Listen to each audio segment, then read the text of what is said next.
இந்த பண பரிவர்த்தனை இவர் தான் செய்யறாருன்னு சொல்லக்கூடிய எம்எல்ஏவுடைய பையன் வீட்டுல ரைட் ஆயிட்டு நீங்க அதையும் பார்க்கணும். வெறும் ஜி ஸ்கொயர் மட்டும் பார்க்கணும். ஏன் மொத்தமா ஒன்னா ரைட் பண்றாங்க? நாங்க முதல்ல இருந்து வைக்கிற அலிகேஷன், இந்த பணம் எப்படி வெளியே போகுது, இதை எந்த ஆடிட்டர் டீல் பண்றாங்க? ஸ்டாலின் அவர்கள் துபாய் போறதுக்கு முன்னாடி முதல் குடும்பத்தை சார்ந்த ஆடிட்டர் ஒரு வாரத்துக்கு முன்னாடி ஸ்பெஷல் விமானத்துல ஏன் துபாய் போனாரு?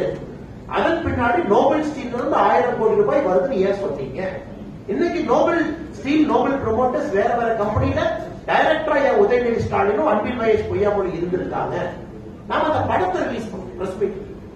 ஸ்டாலின் அவர்கள் துபாய் போறதுக்கு முன்னாடி இந்த ஆடிட்டர் பேசஞ்சர் மேனிபெஸ்ட்ல துபாய் போய் அந்த மீட்டிங்ல உட்கார்ந்து இருக்காரு. Is not a government person. இது எல்லாத்தையும் நீங்க முடிச்சு போட்டு பாருங்க, உங்களுக்கு தெரியும். இதுல ஆடிட்டர் முக்கியமான லிங்க். இந்த பணத்தை வெளியே கொண்டு போய் அதை லீகல் இன்கமா மாத்துறது ஆடிட்டர். அவரு எப்படி ரைட் போயிட்டு இருக்கலாம். ஆனால் தயவு செய்து நம்ம தமிழகத்தில் இருக்கக்கூடிய நம் மக்கள் புரிந்து கொள்ள வேண்டும். ஊழல் நம்மளை அரித்துக் கொண்டிருக்கிறது. அப்படியே கரையாம்பூச்சி மாதிரி அரிச்சுக்கிட்டு இருக்கு. இதை கேள்வி கேட்க வேண்டிய கட்டாயம் தமிழக பாரதிய ஜனதா கட்சிக்கு இருக்கிறது. அது மட்டும்தான் செய்கின்றோமோ தவிர வேற எதுவும் எக்ஸ்ட்ரா நாங்க செய்யணும்.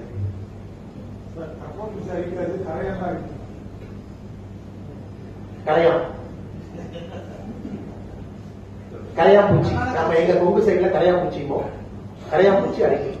கரையாம்பூச்சி அடிக்கும்.